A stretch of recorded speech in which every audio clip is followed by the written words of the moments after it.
प्रस्तावना इसकी बहुत जरूरत है। क्या स्कूल बच्चों को असली जिंदगी के लिए तैयार करता है? मेरे मम्मी डैडी कहते थे, मेहनत से पढ़ो और अच्छे नंबर लाओ, क्योंकि ऐसा करोगे तो एक अच्छी तनख्वाह वाली नौकरी मिल जाएगी। उनके जीवन का लक्ष्य यही था कि मेरी बड़ी बहन और मेरी कॉलेज की शिक्षा पूरी हो जाए। उनका मानना था कि अगर कॉलेज की शिक्षा पूरी हो गई तो हम जिंदगी में ज्यादा कामयाब हो सकेंगे। जब मैंने 1976 में अपना डिप्लोमा हासिल किया, मैं फ्लोरिडा स्टेट यूनिवर्सिटी में अकाउंटिंग में ऑनर्स के साथ ग्रेजुएट हुई और अपनी कक्षा में काफी ऊंचे स्थान पर रही, तो मेरे मम्मी डैडी का लक्ष्य पूरा हो गया था। यह उनकी जिंदगी की सबसे बड़ी उपलब्धि थी।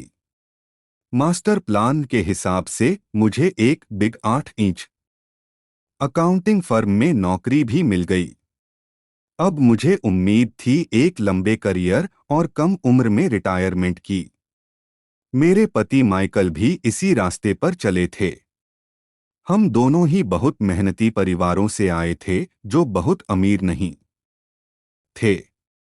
माइकल ने ऑनर्स के साथ ग्रेजुएशन किया था, एक बार नहीं बल्कि 2 बार। पहली बार इंजीनियर के रूप में और फिर लॉ स्कूल से उन्हें जल्दी ही पेटेंट लॉ में विशेषज्ञता रखने वाली वॉशिंगटन डीसी की एक मानी हुई लॉ फर्म में नौकरी मिल गई। और इस तरह उनका भविष्य भी सुनहरा लग रहा था। उनके करियर का नक्शा साफ था और यह बात तय थी कि वह भी जल्दी रिटायर हो सकते थे। हालांकि हम दोनों ही अपने करियर में सफल रहे, परंतु हम जो सोचते थे हमारे साथ ठीक वैसा ही नहीं हुआ।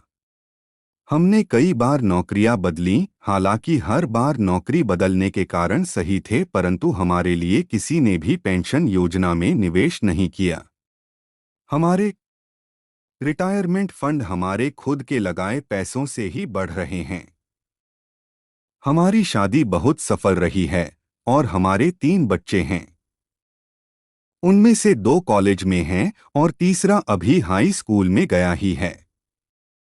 हमने अपने बच्चों को सबसे अच्छी शिक्षा दिलाने में बहुत अहम सा पैसा लगाया। 1996 में एक दिन मेरा बेटा स्कूल से घर लौटा। स्कूल से उसका मोहभंग हो गया था। वह पढ़ाई से ऊब चुका था।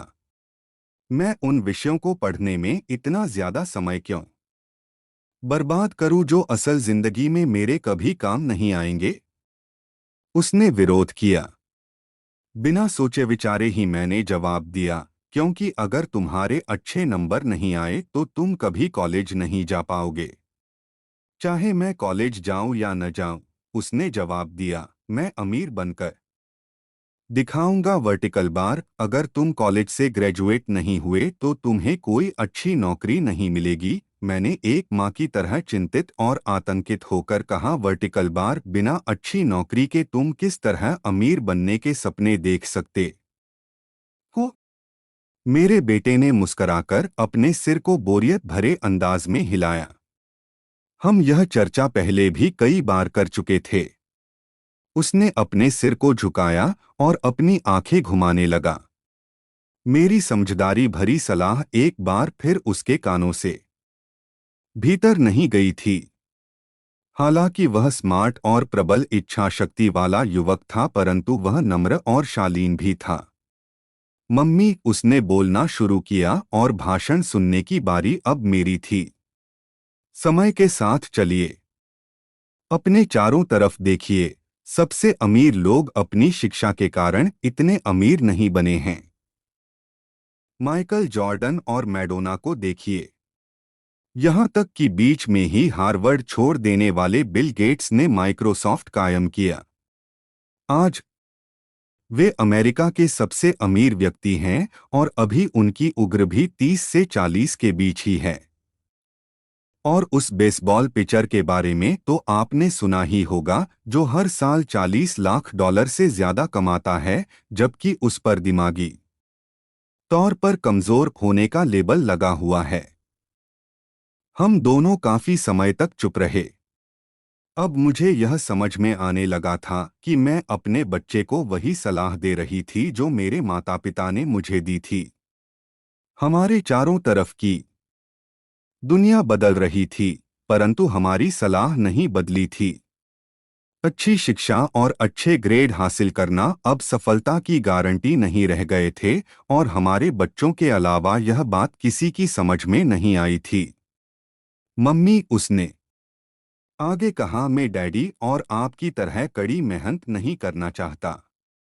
आपको काफी पैसा मिलता है और हम एक शानदार मकान में रहते हैं जिसमें बहुत से कीमती सामान हैं। अगर मैं आपकी सलाह मानूंगा तो मेरा हाल भी आपकी की तरह होगा। मुझे भी ज्यादा मेहनत करनी पड़ेगी ताकि मैं ज्यादा टैक्स भर सकूं और कर्ज में डूब जाऊं। वैसे भी आज की दुनिया में नौकरी की सुरक्षा बची नहीं है।